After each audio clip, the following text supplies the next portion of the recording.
আলাইকুম। আজকে আমরা কথা বলবো নতুন সরকারের পররাষ্ট্রনীতি নিয়ে। তো এটা হলো প্রথম আলোর একটি প্রতিবেদন।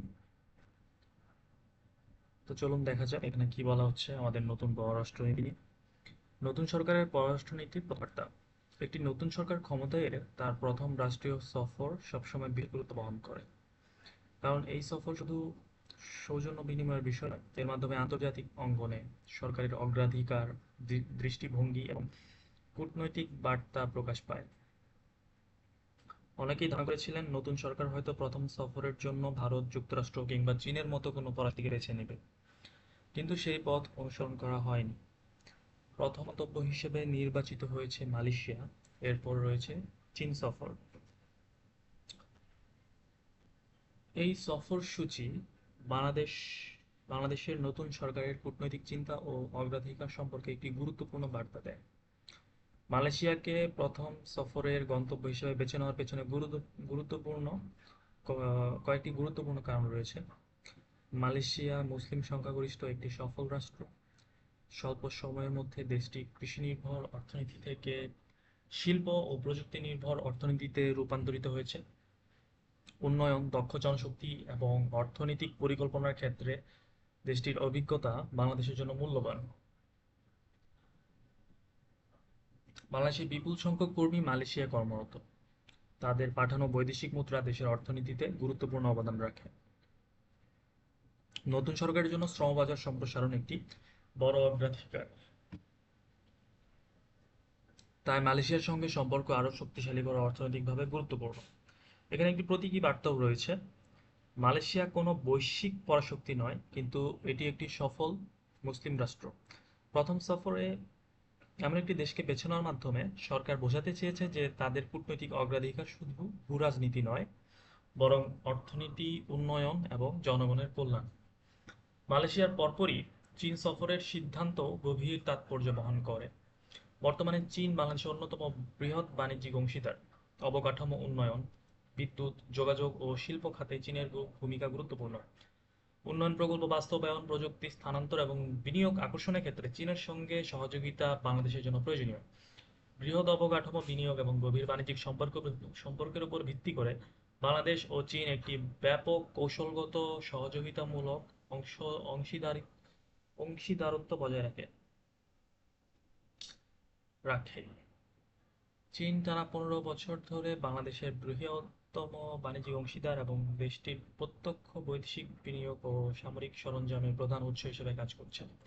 ফলে চীন সফর শুধু কূটনৈতিক সৌজন্যের বিষয় নয়, বরং বাংলাদেশের অর্থনৈতিক রূপান্তর, শিল্পায়ন এবং দীর্ঘমেয়াদী উন্নয়নের কৌশলের সঙ্গে প্রত্যক্ষভাবে সম্পর্কিত। তবে এই সফরগুলোর আরেকটি গুরুত্বপূর্ণ মাত্রা হলো অর্থনৈতিক কূটনীতি। বর্তমান বিশ্বে কূটনৈতিক সাফল্য শুধু রাজনৈতিক সম্পর্কের উপর নির্ভর করে না, বরং বাণিজ্য, বিনিয়োগ, প্রযুক্তি, জ্বালানি নিরাপত্তা এবং মানব সম্পদ উন্নয়নের সঙ্গে সরাসরি যুক্ত। বাংলাদেশের পররাষ্ট্রনীতির প্রধান লক্ষ্য ক্রমেই অর্থনৈতিক সমৃদ্ধি অর্জনের দিকে কেন্দ্রীভূত হচ্ছে। সেই দৃষ্টিকোণ থেকে মালয়েশিয়া ও চীন সফরকে অর্থনৈতিক কূটনৈতিক গুরুত্বপূর্ণ অংশ হিসেবে দেখা যায়। বাংলাদেশ বর্তমানে একদিকে উন্নয়নশীল দেশ থেকে উচ্চ মধ্যম আয়ের দেশে উত্তরণের চ্যালেঞ্জ মোকাবেলা করছে, অন্যদিকে বৈশ্বিক অর্থনীতি অন্যদিকে বৈশ্বিক অর্থনৈতিক অনিশ্চয়তা, মূল্যস্ফীতি এবং আন্তর্জাতিক বাণিজ্যের পরিবর্তিত বাস্তবতার মুখোমুখি। এ প্রেক্ষাপটে নতুন বাজার, বিদেশি বিনিয়োগ এবং প্রযুক্তিগত সহায়তা নিশ্চিত করা অত্যন্ত গুরুত্বপূর্ণ। মালয়েশিয়া ও চীনের সঙ্গে সম্পর্ক আরও গভীর হলে শিল্পায়ন, অবকাঠামো উন্নয়ন এবং কর্মসংস্থান সৃষ্টির ক্ষেত্রে নতুন সুযোগ তৈরি হতে পারে। একই সঙ্গে এই সফরগুলো দক্ষিণ ও দক্ষিণ-পূর্ব এশিয়ার মধ্যে বাংলাদেশের অবস্থানকে আরও শক্তিশালী করার সম্ভাবনা সৃষ্টি করে। বঙ্গোপসাগরকে ঘিরে যে নতুন অর্থনৈতিক ও কৌশলগত গুরুত্ব তৈরি হয়েছে, সেখানে বাংলাদেশ একটি গুরুত্বপূর্ণ সংযোগ রাষ্ট্র হিসেবে আবির্ভূত হতে পারে। মালয়েশিয়া ও চীনের সঙ্গে ঘনিষ্ঠ যোগাযোগ সেই সম্ভাবনাকে আরও জোরদার করতে পারে। এখানে লক্ষণীয় বিষয় হলো মালয়েশিয়া ও চীন সফর একসঙ্গে একটি ভারসাম্যপূর্ণ বার্তা দিচ্ছে। একদিকে মুসলিম বিশ্ব ও দক্ষিণ-পূর্ব এশিয়ার সঙ্গে সম্পর্ক জোরদার করার ইঙ্গিত রয়েছে, অন্যদিকে বিশ্বের অন্যতম বৃহৎ অর্থনীতির সঙ্গে সহযোগিতা বৃদ্ধির বাস্তববাদী প্রচেষ্টাও রয়েছে। বাংলাদেশের পররাষ্ট্রনীতির ইতিহাসে ভারসাম্য রক্ষার প্রশ্নটি সবসময় গুরুত্বপূর্ণ ছিল। ভৌগোলিক অবস্থানের কারণে বাংলাদেশকে একই সঙ্গে ভারত, চীন, যুক্তরাষ্ট্র, ইউরোপ এবং মুসলিম বিশ্বের সঙ্গে সম্পর্ক বজায় রাখতে হয়। কোনো একটি পক্ষের প্রতি অতিরিক্ত ঝোঁক অনেক সময় অন্যদের মধ্যে উদ্বেগ সৃষ্টি করতে পারে। তাই কূটনৈতিক ভারসাম্য বাংলাদেশের জন্য শুধু একটি নীতি নয়, বরং একটি প্রয়োজন। বর্তমান বিশ্ব দ্রুত পরিবর্তিত হচ্ছে। একদিকে যুক্তরাষ্ট্র ও চীনের প্রতিযোগিতা বাড়ছে, অন্যদিকে এশিয়ার ভূ রাজনীতি ক্রমেই জটিল হয়ে উঠছে। এই পরিস্থিতিতে বাংলাদেশের মতো মধ্যম আকারের রাষ্ট্রের জন্য সবচেয়ে কার্যকরী পথ হলো বহুমাত্রিক কূটনীতি। সবার সঙ্গে সম্পর্ক রাখা, কিন্তু কারো উপর অতিরিক্ত নির্ভরশীল না হওয়া। এটা কিন্তু খুব গুরুত্বপূর্ণ একটা কথা বলেছেন। সবার সঙ্গে আমাদের সম্পর্ক রাখতে হবে, কিন্তু কারোর প্রতি অতিরিক্ত নির্ভরশীল হওয়া যাবে না। ঠিক আছে। বাংলাদেশের সাবেক রাষ্ট্রপতি জিয়াউর রহমান আঞ্চলিক ও আন্তর্জাতিক পরিমণ্ডলে দেশের কূটনৈতিক পরিসর সম্প্রসারণের উপর গুরুত্ব দিয়েছিলেন। পরবর্তীকালে বিভিন্ন সরকার ও জাতীয় স্বার্থের প্রশ্নে বহুমুখী সম্পর্ক গড়ে তোলার চেষ্টা করেছে। নতুন সরকারের সফরসূচিও সেই ধারাবাহিকতার একটি নতুন প্রকাশ বলেই মনে হচ্ছে। বর্তমান আন্তর্জাতিক ব্যবস্থায় সফল রাষ্ট্রগুলো কোনো একটি শক্তি কেন্দ্রের উপর নির্ভর না করে বহুমাত্রিক অংশীদারত্ব গড়ে তুলছে। ভিয়েতনাম, ইন্দোনেশিয়া কিংবা মালয়েশিয়ার মতো দেশগুলো একই সঙ্গে বিভিন্ন বৈশ্বিক শক্তির সঙ্গে কাজ করে নিজেদের জাতীয় স্বার্থকে অগ্রাধিকার দিচ্ছে। বাংলাদেশ যদি কি ধরনের বাস্তববাদী ও স্বার্থভিত্তিক কূটনীতি অনুসরণ করতে পারে, দুটি কথা খুবই গুরুত্বপূর্ণ, বাস্তববাদী এবং স্বার্থভিত্তিক, এই দুটো ওয়ার্ড খুবই গুরুত্বপূর্ণ এখানে, তাহলে ভবিষ্যতে তার আন্তর্জাতিক অবস্থান আরো শক্তিশালী হবে। সুতরাং প্রধানমন্ত্রী তারেক রহমানের মালয়েশিয়া ও চীন সফরকে শুধু প্রোটোকল ভিত্তিক রাষ্ট্রীয় সফর হিসেবে দেখলে ভুল হবে। এটি নতুন সরকারের কূটনৈতিক অগ্রাধিকার, অর্থনৈতিক লক্ষ্য এবং আন্তর্জাতিক অবস্থান সম্পর্কে একটি সুস্পষ্ট বার্তা বহন করে। তো এখানে আমাদের বেসিক্যালি এখন আমাদের পররাষ্ট্র নীতিতে কিছুটা চেঞ্জ আসতেছে।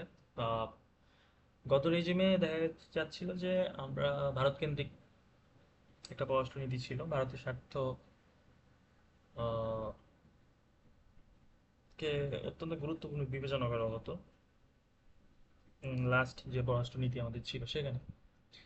তো এখন যে শিফট আমরা দেখতে পাচ্ছি পররাষ্ট্রনীতিতে, সেটা হচ্ছে যে এটা বর্তমানে আরো তুলনামূলক বেশি রিয়েলিজমকে কেন্দ্র করে গড়ে উঠছে, এবং এখানে বাংলাদেশের স্বার্থটাই মুখ্য। তো এই চেঞ্জটা আমরা দেখতে পাচ্ছি। আর আমার কাছে যেটা মনে হচ্ছে যে পররাষ্ট্রনীতিতে এখন বেশ ডাইভার্সিফিকেশন আসতেছে। আগে দেখা যাচ্ছে যে আমরা হাতে কোনো একটা বা দুইটা উম, বৈদেশিক সম্পর্কের উপরই মেইনলি গুরুত্ব দিয়ে থাকতাম। এখন দেখা যাচ্ছে যে আমরা আরো নতুন নতুন দেশের সঙ্গে সম্পর্ক করার দিকে আরো বেশি মনোযোগ দিচ্ছি।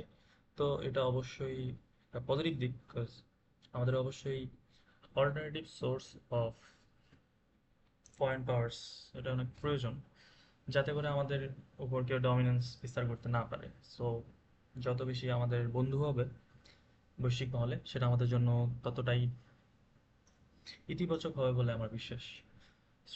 তো এই ফরেন পলিসি চেঞ্জটাকে আমাদের অবশ্যই স্বাগত জানানো উচিত। তো এটা তো আপাতত শুরু, দেখা যাক ভবিষ্যতে আরো কি কি ধরনের চেঞ্জ আসে। তো আমাদেরকে সবসময় এই জিনিসগুলো নিয়ে আপ টু ডেট থাকতে হবে, যেটা বিসিএস, ইন্টারন্যাশনাল অ্যাফেয়ার্স কিংবা বাংলাদেশ অ্যাফেয়ার্সেরও ফরেন পলিসি রিলেটেড যদি কোনো কোয়েশ্চেন আসে বা বিভিন্ন টপিকে যদি ফরেন পলিসির বিষয়টা আমাদের রিলেট করতে হয়, সেটা যেন আমরা সঠিকভাবে করতে পারি এবং তথ্যবহুল ভাবে যেন করতে পারি।